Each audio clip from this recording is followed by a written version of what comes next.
Welcome to Personal Finance 101. In today's show, we're going to talk about real estate crash.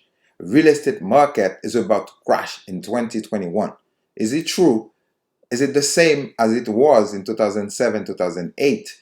Are the symptoms the same? Are the information the same? Is the market trending in that direction? We're going to look at studies, statistics, experts. We're going to look at journalists, people that know real estate. What are they talking about? What are they saying that may happen to the real estate market in 2021? My name is Franz. I have a master in business administration. I've been a realtor since 1996 for 24 years, and I'm a real estate broker since 2001 for 19 years. Real estate is my blood. Real estate is what I do. If this is your first time listening to our show, please click the subscribe button.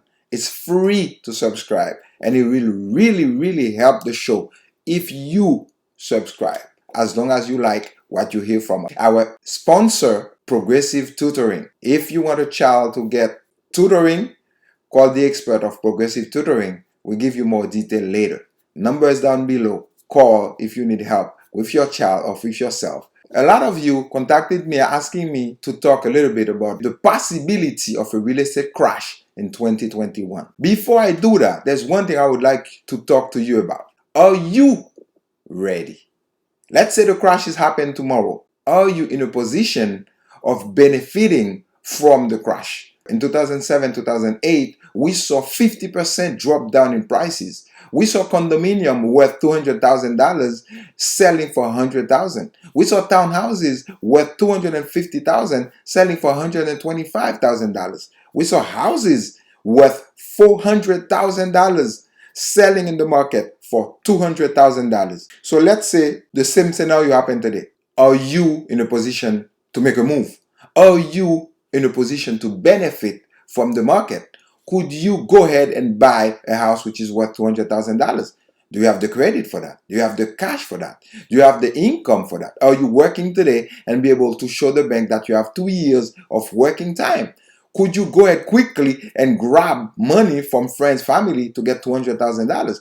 Could you go to a hard money lender and get money in order for you to take advantage of an opportunity? Well, 2007, 2008, you missed the train. You blame luck. You blame, oh, I didn't know. Well, today you know it's coming. Are you ready? We're going to have a special show on that to tell you, to talk to you, and to explain to you how it is that you need to be ready, what it is that you need to do in order for you to be in a position to grab that luck. Get lucky is to be ready for when that opportunity comes. First of all, you're aware of it. Second of all, you're in the position where you can grab it.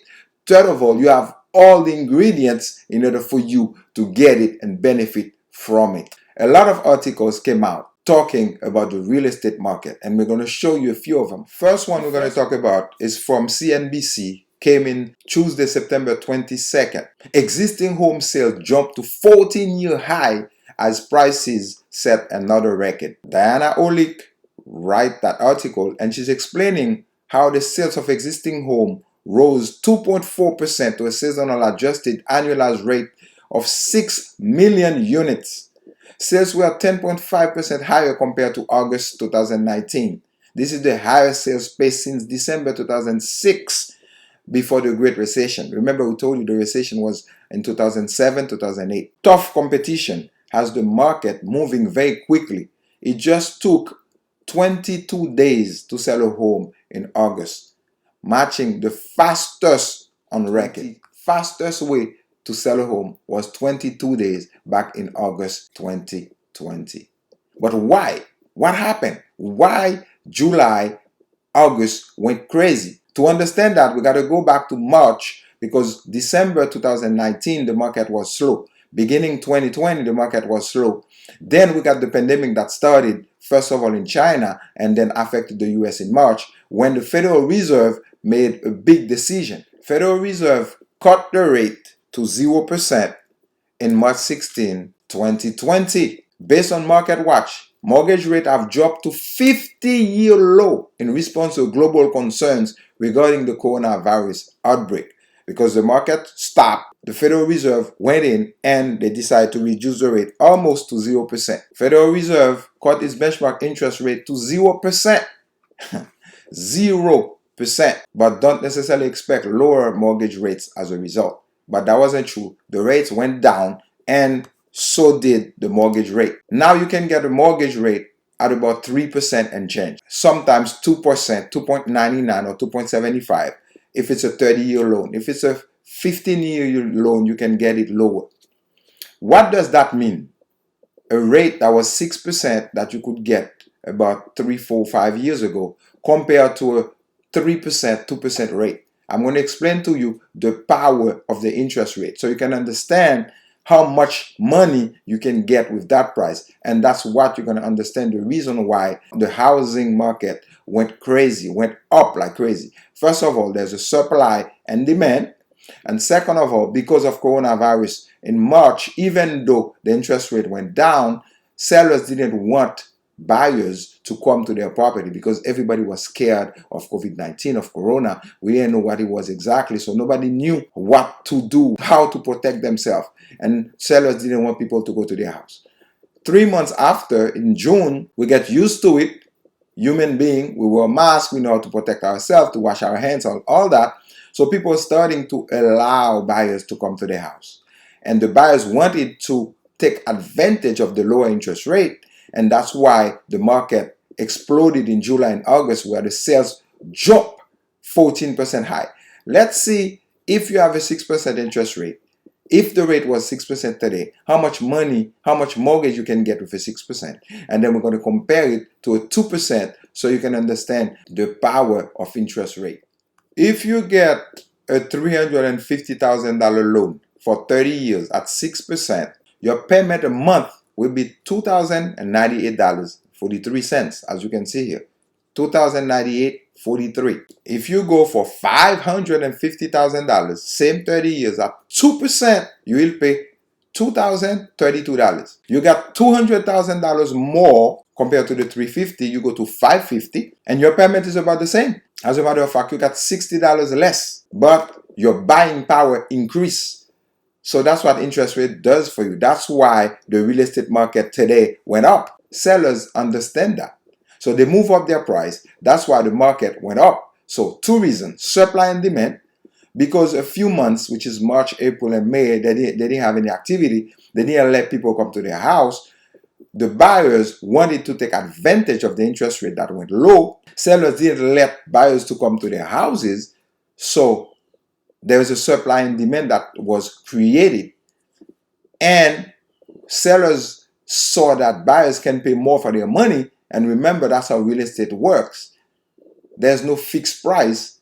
A purchase price basically is a price that a buyer is willing to pay a seller for it. So that's what generated the increase of the real estate market, and the houses are going up. Another article, mortgage bailout numbers rise. As of September 29, 3.6 million homeowners remain in forbearance.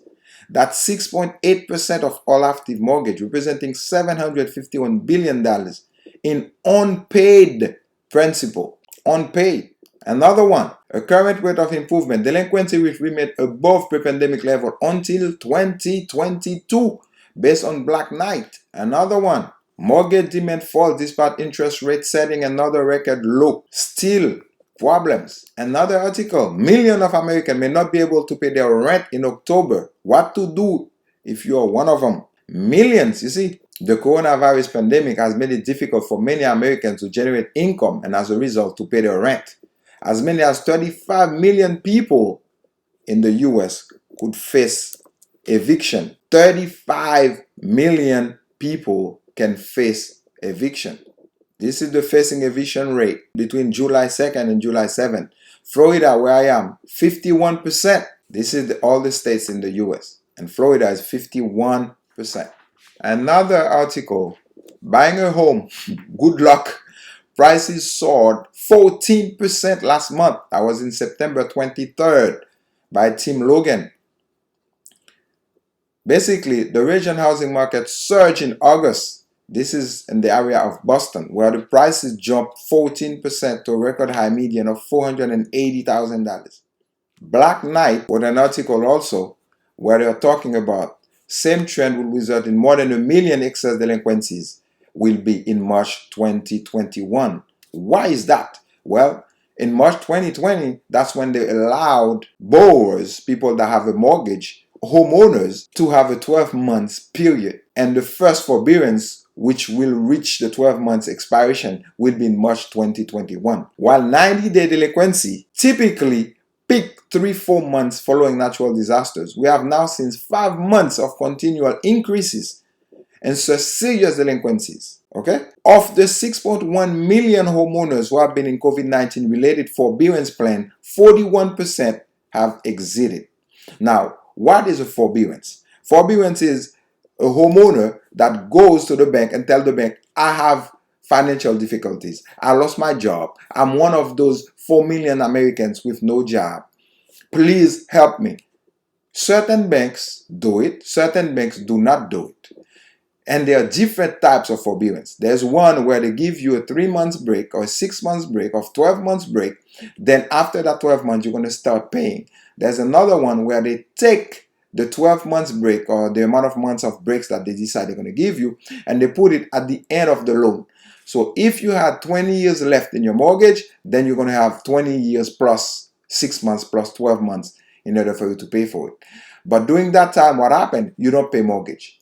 During that time, you're in forbearance. All this is going to create a clog in March 2021, which when most of the experts saying the market may crash. Why? Because all those tenants cannot pay their rent. All those homeowners cannot pay their mortgages. And remember, when you don't pay your mortgage, there's some other impact in the economy. For example, the banks also they don't have the money coming in. They have to pay their employees. They have their own expenses. When you don't pay your mortgage, at that time, remember, you got to still pay your escrow, which is that money you're compiling for insurance and taxes. If you don't pay that, well, you won't be able to pay for it. Now they're going to foreclose on you. That's why in 2021, they're expecting to have a lot of foreclosures. When you look at the reason everybody's saying the market will crash in 2021, the first one is the mortgage forbearances. So that means homeowners won't be in a position to pay their mortgages because of unemployment rate. You got millions of people that are unemployed today. These people cannot pay their mortgages. Next year, if these people still don't get a job, they won't be able to pay their mortgages. And at that time, you're going to start mortgage forbearance will be over, except if the federal government comes and create another stimulus or create another advantages or create some type of deal with the banks in order for them to help the homeowners. If nothing happened, 2021, you're going to have a market crash, or you're going to have some movement in the market where the houses will be high in foreclosure and create opportunities for investors to be able to buy real estate. The second thing are evictions. Evictions, now we're talking about tenants. In 2007, 2008, that's what the market crashes also, because a lot of people that lost their houses, what happened to them? When you lose your house, you got to still live somewhere. A lot of them went to the rental market.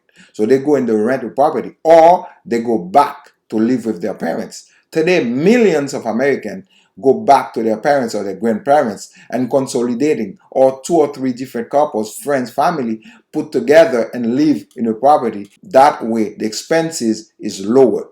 Rent is higher than it ever been before.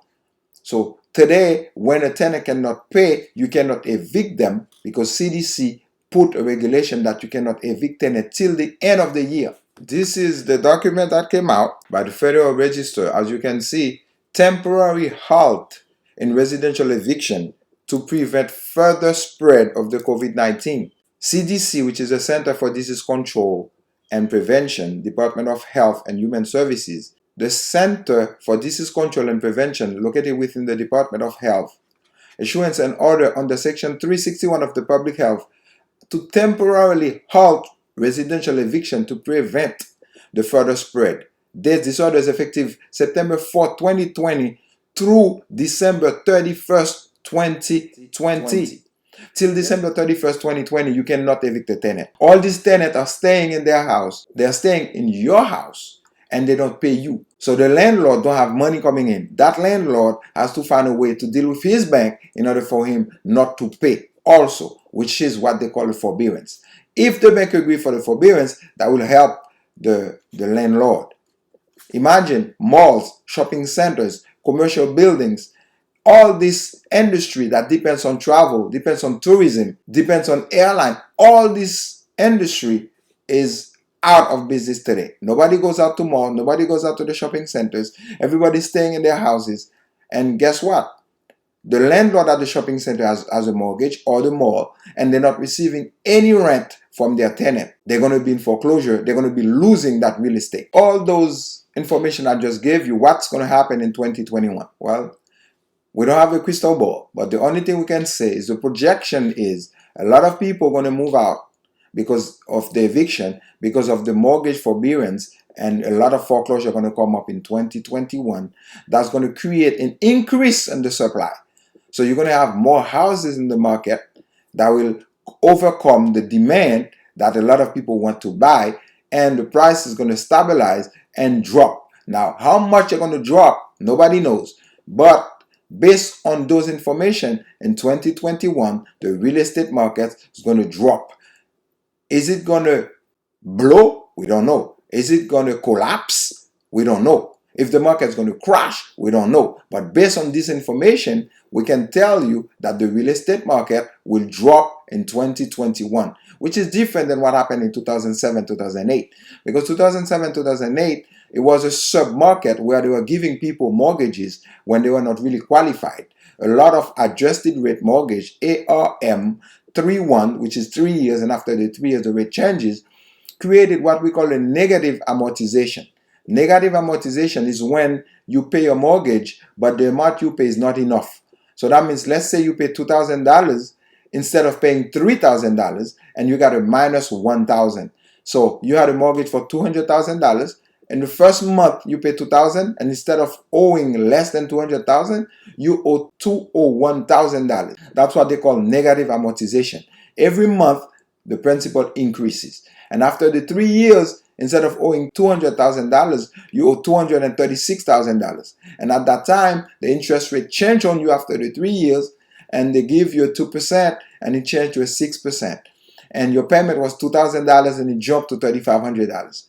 That's why a lot of people couldn't pay their mortgage in 2007, and that's what created the crash, 2007, 2008. Housing prices are high today, crazy, at the top, at the maximum of their level. That's why in 2021, prices will stabilize, will go down a little. How much, we don't know yet. You're listening to Personal Finance 101. My name is Franz.